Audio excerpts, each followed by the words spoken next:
नमस्कार मित्रांनो, पुन्हा एकदा आपणा सर्वांचं क्वेश्चन अँड आन्सर सिरीज भाग 4 यामध्ये स्वागत। क्वेश्चन अँड आन्सर अर्थातच प्रश्न तुमचं आणि उत्तरांचं या विशेष व्हिडिओ मालिकेला आपण सुरुवात केली आहे। विचारा तुम्ही आणि सांगतो आम्ही या सदराखाली आपण आपले प्रश्न पाठवू शकता आणि आपल्या प्रश्नाचं आपल्या नावासहित यथोचित संक्षिप्त रूपातील अचूक आणि अतिशय वेगात उत्तर काढता येईल अशा पद्धतीने समाधान आपल्यापर्यंत पोहोचवलं जातं। तुमच्या निमित्तानं पाहणाऱ्या सर्वांना त्या प्रश्नाचे आणि त्या घटकाचे विवरण पाहायला मिळतं, त्यामुळे आपल्या प्रश्नांचं आणि आपलं नेहमी स्वागतच असणार आहे। आजचा प्रश्न आहे मसावी व लसावी या घटकावर आधारित, उच्च काठिण्य पातळीवर आधारित असा हा प्रश्न आपल्याला विचारलेला आहे प्रांजल रमेश सोनटक्के या विद्यार्थिनीने। ही आहे डोनवाडा येथील विद्यार्थिनी आणि अतिशय हुशार चुनचुनीत अशी ही विद्यार्थिनी आहे। अभ्यासामध्ये नेहमी तिला आवड असून ती तिच्या मार्गदर्शक शिक्षिका सौ चारिका वाघमारे चौधरी मॅडम यांना नेहमी प्रश्न विचारते आणि अतिशय चांगल्या पद्धतीने समाधान सुद्धा ती करून घेत असते। अशा पद्धतीने प्रांजल आणि तिच्या शिक्षिका सौ सारिका मॅडम या दोघांचंही अतिशय मनपूर्वक स्वागत आणि धन्यवाद की आपण आमच्या या सिरीज मध्ये सहभाग नोंदवलात। या ठिकाणी मी रमेश सरांचे सुद्धा धन्यवाद कळवतो की त्यांनी आपल्या मुलीला अतिशय चांगल्या पद्धतीने सकारात्मक ऊर्जा देत शिक्षणासाठी गती देत आहेत। कोणत्याही स्पर्धा परीक्षेतील अतिशय महत्त्वाचा असलेला घटक म्हणजे मसावी आणि लसावी। चला तर मग नेमका प्रश्न काय आहे आणि ते सोडवण्याची पद्धती आपण पाहून घेऊयात। खूप छान प्रश्न आपल्या समोर आलेला आहे आणि प्रश्न आहे दोन क्रमागत समसंख्यांचा लसावी 180 आहे, तर त्या दोन संख्या कोणत्या? तर पहा मित्रांनो, समसंख्या, त्यामुळे समसंख्यांचा लसावी याचं एक सूत्र आहे ते लक्षात घ्या।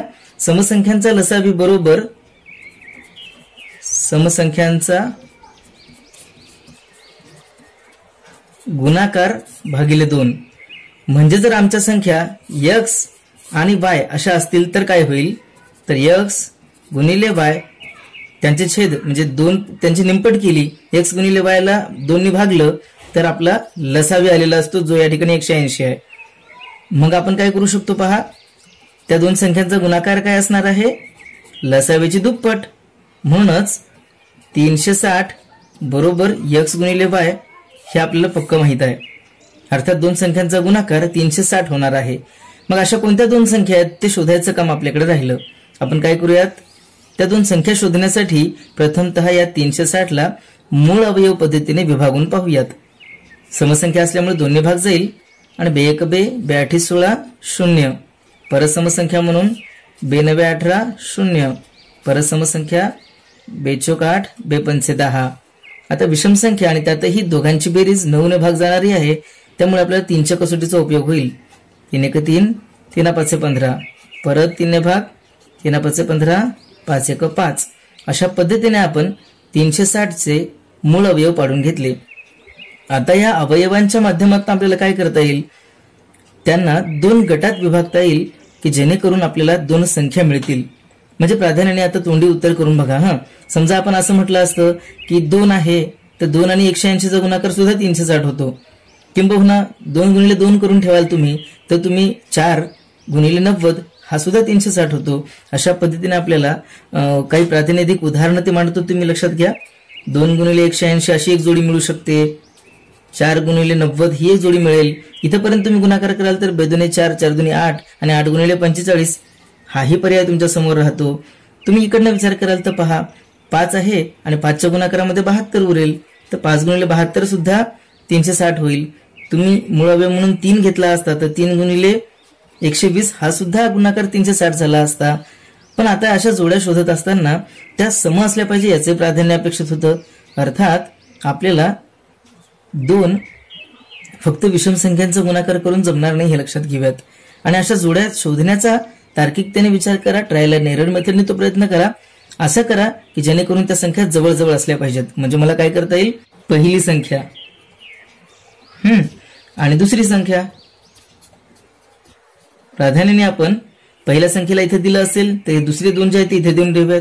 आता परत हे दोन वरच्या संख्येमध्ये देऊयात गटामध्ये, जेणेकरून तो गुणाकार करायला सोपा जाईल। आता या 3 ला या गटामध्ये देऊयात। अशा पद्धतीने एक काम करत जायचं, आपल्याला अंदाज घेता येतो की काय आपली पद्धत काय उत्तर कुठेपर्यंत पोहोचतं। आता बघा एका संख्येमध्ये मोठी संख्या देणं कामाचं ते एकाकडे छोटं जाणार आहे. म्हणजे काय होईल, या ठिकाणी जर आपण 5 लिहिले आणि या ठिकाणी जर 3 देऊन टाकले, अशा पद्धतीने याची आपण विभागणी केली आणि मग आपण पाहिलं असतं 2 4, 4 5 20, म्हणजे यांचा गुणाकार 20 होतोय आणि याचा 2 6 6 18, यांचा 18. जर तुम्ही यावेळी 3 वर दिला असता तर काय झालं असता, 2 4, 4 3 12, म्हणजे एक गुणाकार आला असता 12 आणि दुसरा मात्र पहा, हे 3 जर वर असते, उदाहरणार्थ 2 2 3, ही जर पहिली संख्या घेतली असती तर 2 3 5 ही दुसरी संख्या आली असती. पण याही ठिकाणी 3 2 6 2 12 आणि 5 3 15 2 30 ही समसंख्यांची जोडी असली असती. पण या दोन सलग समसंख्या नसल्या असत्या, क्रमवार समसंख्या नसल्या असत्या. त्यामुळे या जोड्या करताना तुम्हाला ट्रायल आणि एरर मेथडचा उपयोग अशा पद्धतीने करावा लागेल. याची शॉर्ट ट्रिक काय असते, कशा पद्धतीने हे काम सोपं जातं, ते आपण पुढील भागामध्ये किंवा पुढच्या पेजवर लगेच चर्चेमध्ये घेऊयात. तर सद्यस्थितीला आपण काय विचार केलेला आहे, जे काही 360चे मूळ अवयव मिळाले त्या अवयवांना आपण मनात किंवा तर्काने किंवा ट्रायल आणि एरर मेथडने अशा 2 गटात विभागलं की ज्यांना विभागल्यानंतर त्यांचा गुणाकार केल्यानंतर साधारणतः त्या दोन्ही समसंख्या व्हाव्यात आणि दोन्हीही क्रमवार येण्याचा प्रयत्न असावा.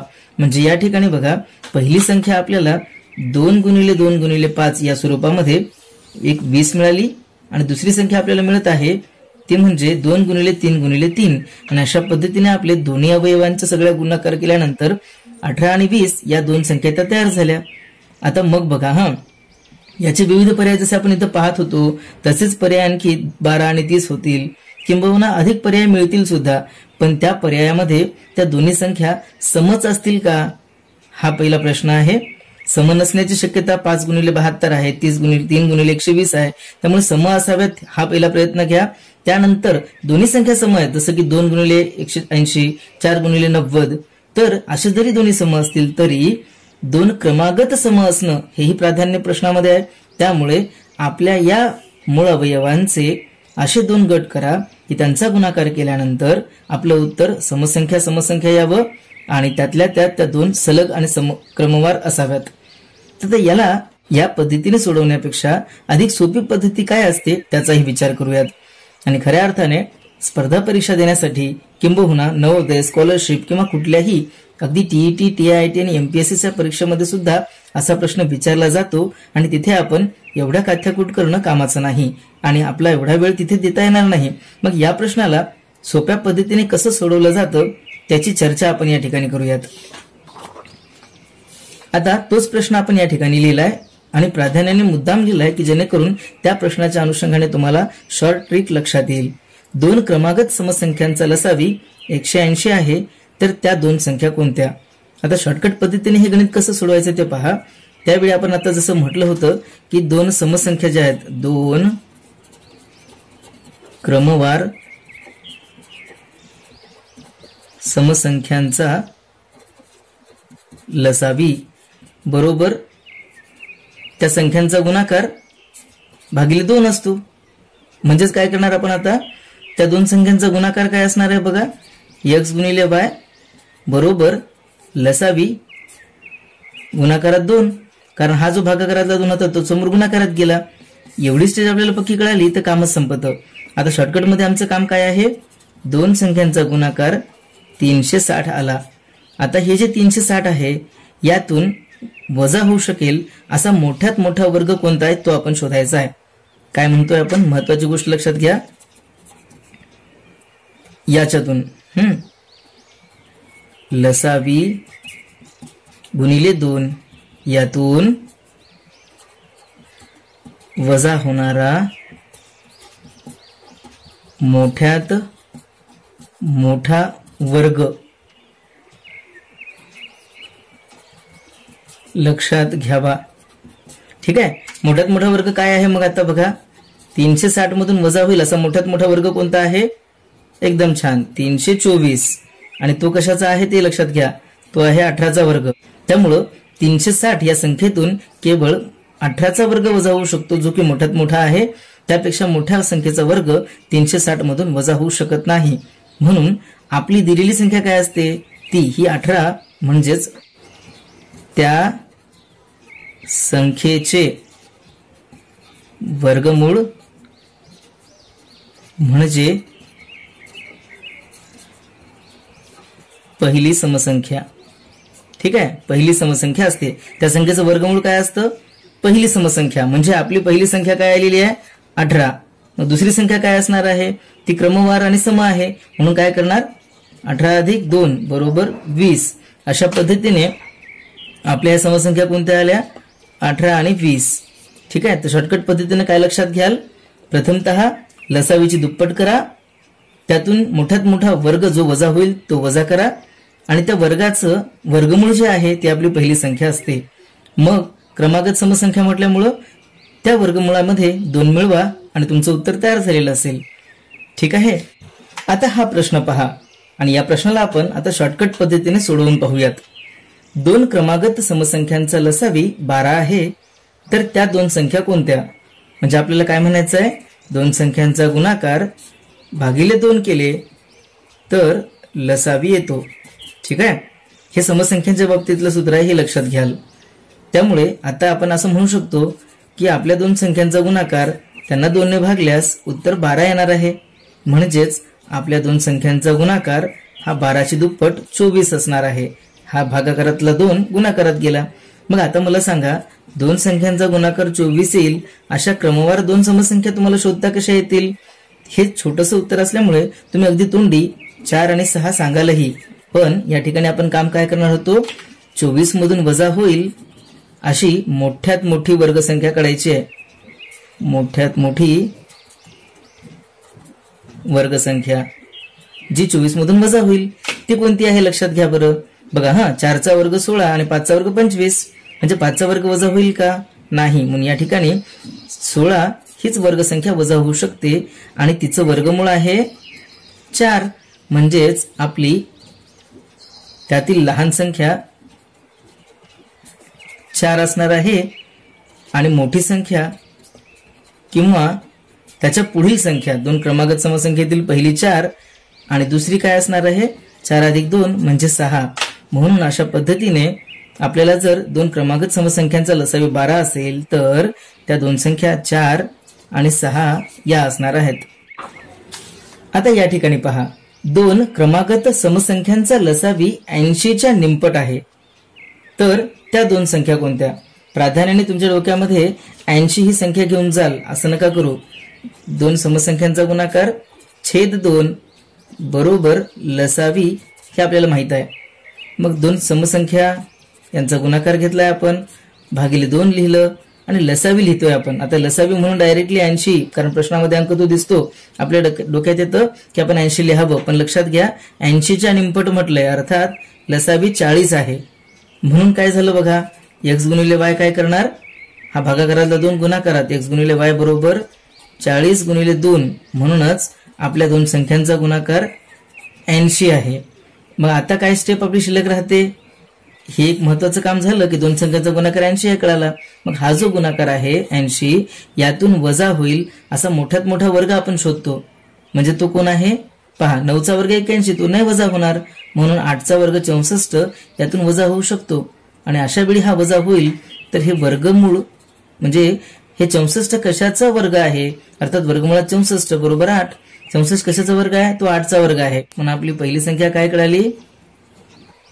पहिली संख्या 8 आहे आणि दुसरी संख्या ही क्रमागत समसंख्या असल्यामुळे 8 अधिक 2 म्हणजेच 10 आहे. अशा पद्धतीने आपलं उत्तर 8 व 10 हे येणार आहे.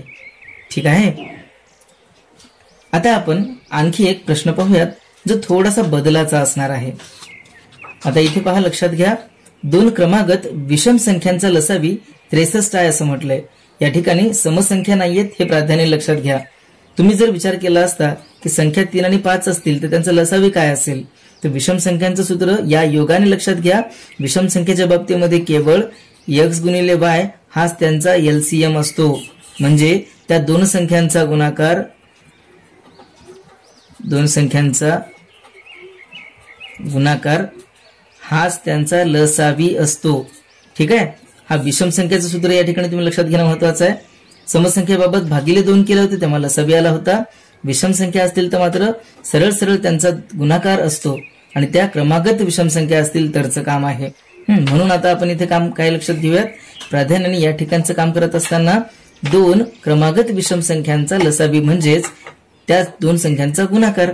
म्हणजे इथे जर पहिली विषम संख्या x असेल, दुसरी विषम संख्या y असेल, तर त्यांचा गुणाकार म्हणजे त्यांचा लसावी अर्थात त्या दोघांचा गुणाकार 63 असणार आहे. आणि त्यातही दोघांचा फरक 2चा. म्हणून आम्ही काय करणार, याही ठिकाणी 63 मधून वजा होऊ शकेल, 63 मधून वजा होऊ शकणारी मोठ्यात मोठी वर्गसंख्या शोधा. काय शोधायचं आपल्याला आता, 63 मधून वजा होईल अशी मोठ्यात मोठी वर्गसंख्या शोधायची. ती काय आहे बघा बरं. 63 मधून वजा केलं तर 8 होईल का वजा, नाही, कारण 8 या 64 आहे. म्हणजेच 7 7 49 हे 63 मधून वजा होऊ शकतं. मग आता शोधायचं आहे 49 कोणाचा वर्ग आहे. ठीक आहे, मग 49 कशाचा वर्ग आहे, 7चा वर्ग 49. त्यामुळे आपल्या ह्या संख्या पहिली आहे 7 आणि दुसरी आहे 7 अधिक 2 म्हणजे 9. अशा प्रकारे आपण दोन क्रमागत विषम संख्या असताना सुद्धा त्यांचा लसावी दिल्यास त्या संख्या कोणत्या हे सांगू शकतो. फक्त फरक काय आहे, तर समसंख्या असतील तर गुणाकाराची निमपट म्हणजे लसावी असते आणि विषम संख्या असतील तर त्या सरळ सरळ संख्यांचा गुणाकार म्हणजे त्यांचा लसावी असतो. अपेक्षा करूयात तुम्ही अधिकशा उदाहरणांसह यांचा सराव कराल तर तुम्हाला ही प्रक्रिया अधिक चांगली आणि पक्की लक्षात राहील. ठीक आहे, ते ह्या पद्धतीच्या अधिक संख्या घ्या. वाटल्यास तुम्ही तुमच्या मनाने प्रश्न तयार करा आणि याचा सराव करून पाहाल. धन्यवाद. बासू मॅथ्स वर्ल्ड या चॅनलला सबस्क्राईब करा आणि बेल आयकॉनवर टिक करून ऑल हा पर्याय निवडा.